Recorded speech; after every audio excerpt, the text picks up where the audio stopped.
Tonight I want to have a message for our graduates and teens. I know I've got plural up here, so that might be an error, depending on how critically you want to look at that.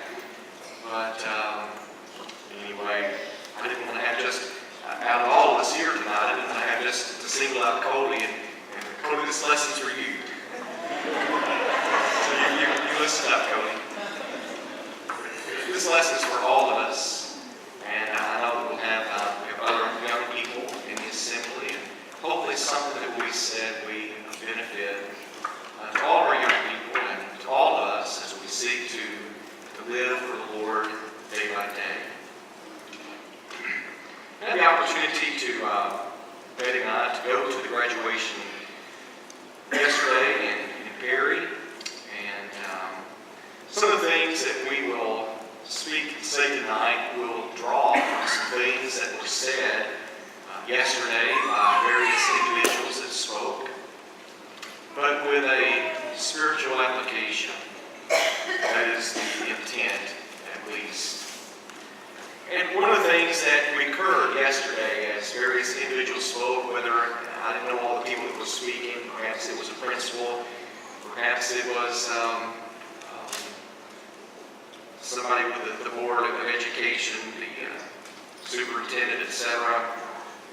The various individuals kept talking about excellence. This is something that was emphasized, has been emphasized for a number of years for the students at Houston County, and to pursue excellence.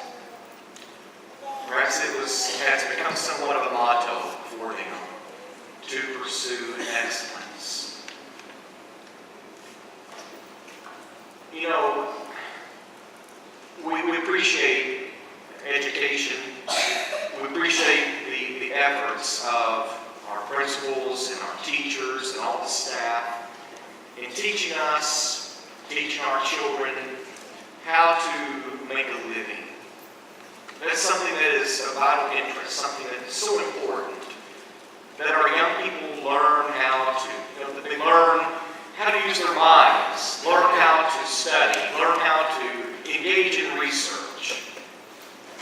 There are so many things that our children need to learn, so that when they come of age, when they get out into the real world, as we sometimes call it, that they're able to skillfully go about their way in life. But beyond that, it's important that you and I, and that's part of our purpose here at the church in Warner Robins. I believe you could ask our elders, you could ask our Bible class teachers, and our parents too. We have an interest in going further than simply teaching our children how to make a living. But beyond that, we want to teach them how to build a life. We want them to learn how to live life. And in everything we do, we want to encourage all of our young people, regardless of what it is that you're engaged in, just as the wise man Solomon wrote so long ago with Ecclesiastes chapter 9, verse 10, whatsoever thy hand findeth to do it with thy might. That is, to do it with your strength, to do it with all your vigor. Put yourself wholeheartedly into the task at hand. And so this is something that we want to encourage our children, and we as adults, we want to model that for them. Whatever it is that we're doing in life, and certainly that has its application in the life of the church. It has its application in the worship during the assembly. When we worship to God, we don't hold back. We don't sleep through the service. We don't allow our minds to drift aimlessly. To think about perhaps something that happened back in the recent past, or some plan that's on the calendar for this week. But we want to have our minds focused on the task at hand. And so, in the life of the church, when it comes to being a Bible student or a Bible teacher, when it comes to serving as a deacon, as an elder,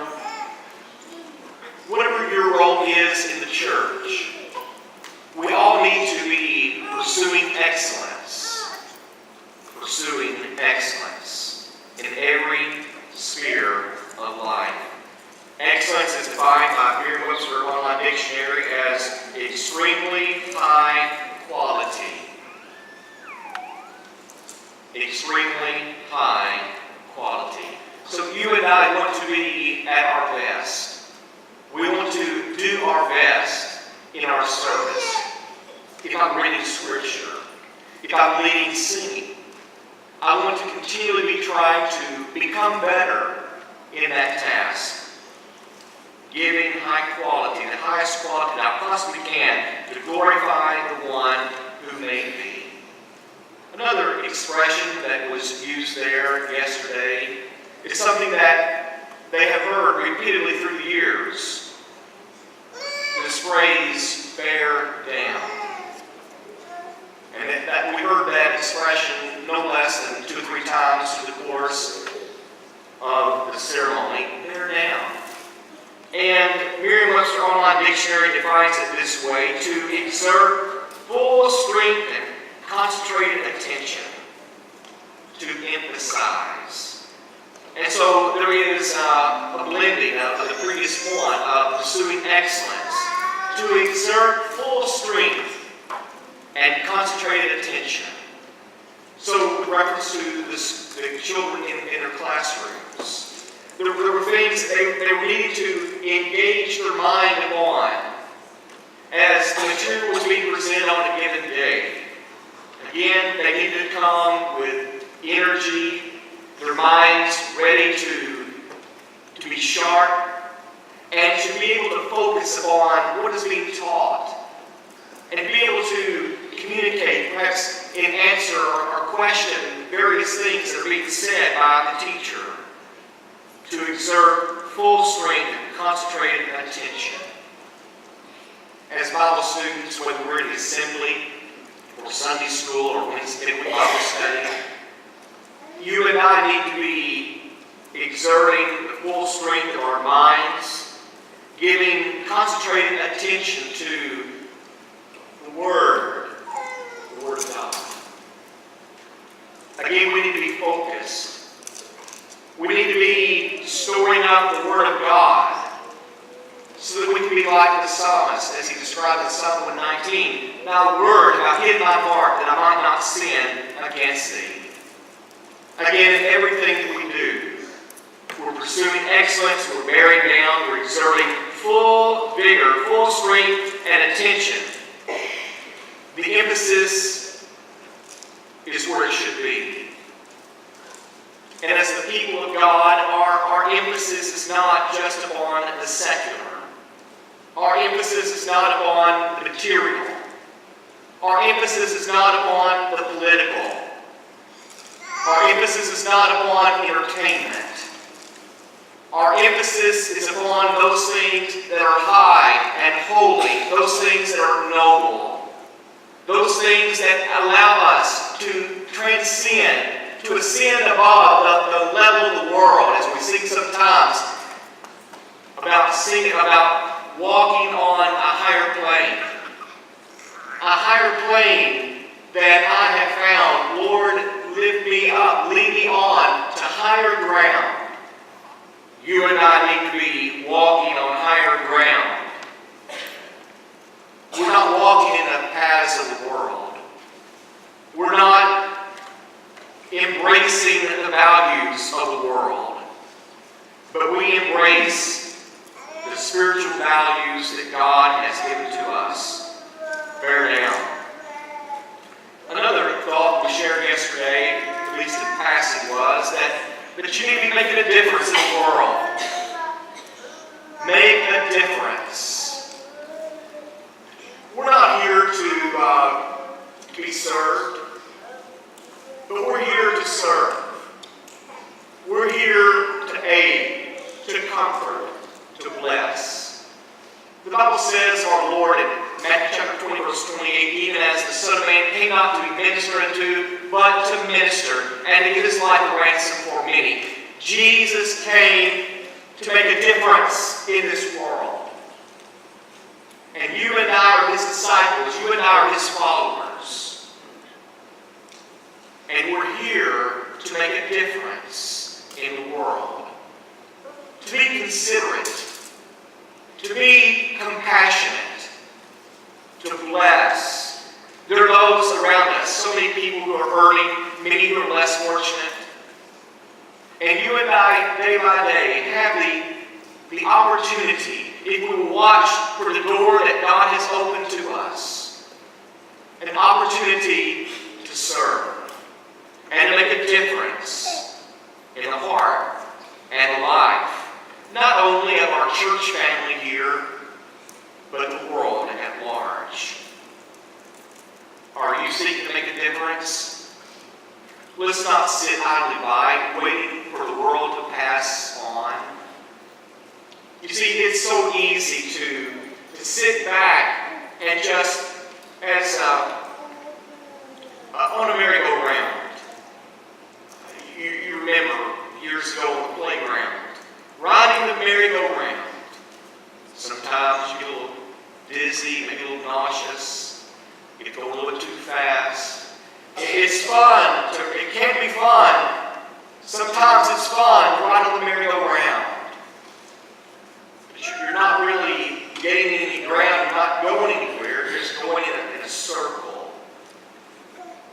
In life, we need to do more than simply take up space and inhale oxygen. God put us here for a reason. God has a purpose for your life. And it's not just to make a living. As important as that is. It's important to make a living. It's important to provide for your family. The Bible says that if a man does not provide for his own, he hath denied the faith. He's worse than an infidel. We are to provide for our own. But we're to go beyond that. To make a difference in the lives of our peers and people that we come in contact with. Another expression yesterday I heard was stand tall. Stand tall. Be proud. Be proud of your accomplishments. Be proud of who you are. Be proud of your success and your progress in life. Stand tall. Don't be ashamed. And as Christians, you and I, young people, we should stand tall. I know that there's a lot of pressure today against people who stand for biblical morals. We live in a world that calls evil good and good evil. We live in a world that has a lot of things disjointed, disconnected, out of proportion. Going to extremes in darkness. Don't, young people, adults, grown-ups too, may you and I never be ashamed. For people to know, I am a child of God. I am a follower of the Lord Jesus Christ. I am a Christian. And I believe that this book, this holy book divine, provides the pathway to eternal life. I'm not ashamed of God. I'm not ashamed of the cross. I'm not ashamed of the gospel of Christ. I'm not ashamed.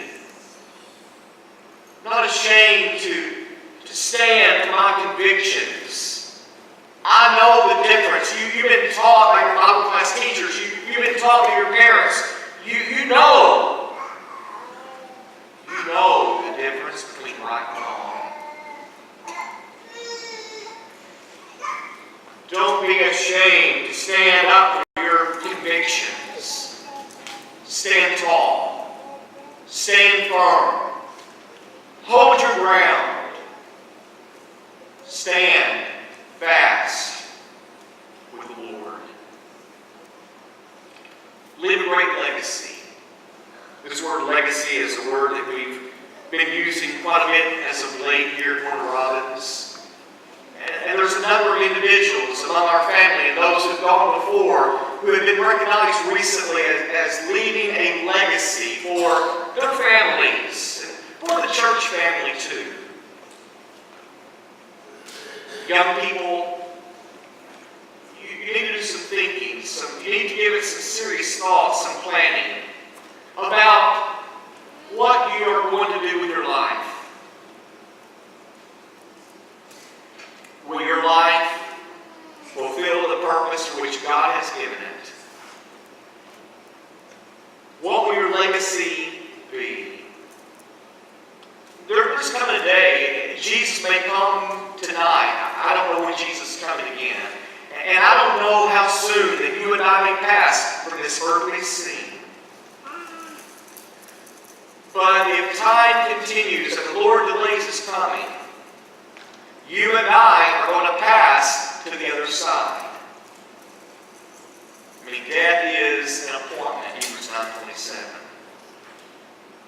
Death is certain.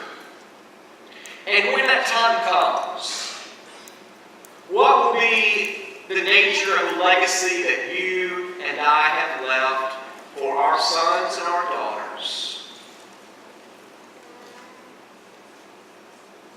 Where are we leading them? That's something that you and I, we need to think about. Where do I want to go? Do I want to, as Jesus described, the two paths, one being the broad way that leads to destruction, many there be which go in thereat, compared to the straight gate, the narrow way that leads to life, where few there be that find it. You see, young people, you, day by day, you get to make a choice. You get to make a choice about your direction, your future, your destiny. I want to encourage you to think about your legacy. I want to encourage you to think about how you will be remembered when you're gone. Sometimes young people leave this world all too soon. Sometimes I'm amazed when I read or hear stories about young people, maybe in their teens, and the things that are said about their life, things that they accomplished, their spirit, their demeanor, the way that they had such a bearing and influence on their peers at school. Sometimes it's just so amazing to me to hear stories about how they changed the world in just a few short years. Maybe it was by being a friend. Maybe it was by showing kindness. Maybe it was just their lovely personality and their smile that it just would brighten and light up the room. How will you, young people, how will you be remembered? Will you be remembered as a person who blessed the people that you knew and you talked to and you saw day in, day out? Will you be remembered for a person who was wise beyond your years? A person who took to heart and received with meekness the implanted word which saved your soul? Is that how you'll be known and remembered? Cody has set a great example for our young people. Everything that I've seen and everything I know about Cody, he's a godly young man. You need more Codys. Participating as leaders, serving again, you name it. Finally tonight, seek God's approval. First and foremost, from the start to the middle to the end, God's approbation, God's approval is all. I don't like the expression, I think it's overdone, but in the final analysis, may I say, it's all that matters. God's approval is all that matters. You can have the approval of your peers, your closest friends. You can have the approval of 200 or 300 people in your class. Everybody can just think that you're the greatest Joe that ever was. But if God is not smiling on you, what difference does it make? 100 years from now, what difference will it make? If everybody liked you, everybody loved you, but God didn't know you because you were not His child. Because all the while you were living in rebellion. This is something that we sometimes struggle with. We want to have acceptance. We want to have the approval of our peers. But may you and I, young people, may we never compromise what is right in order to have the goodwill and favor of another person. Seek God's approval. Is God happy with me in what I'm thinking, in what I'm meditating on, in what I am viewing, in what I'm reading, in what I'm watching, which is like viewing? Is God happy with me? And if God is not happy with me, may I have the courage, the wisdom, to repent,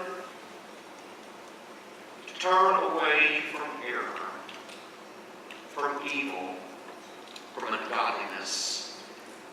Young people, walk with Jesus.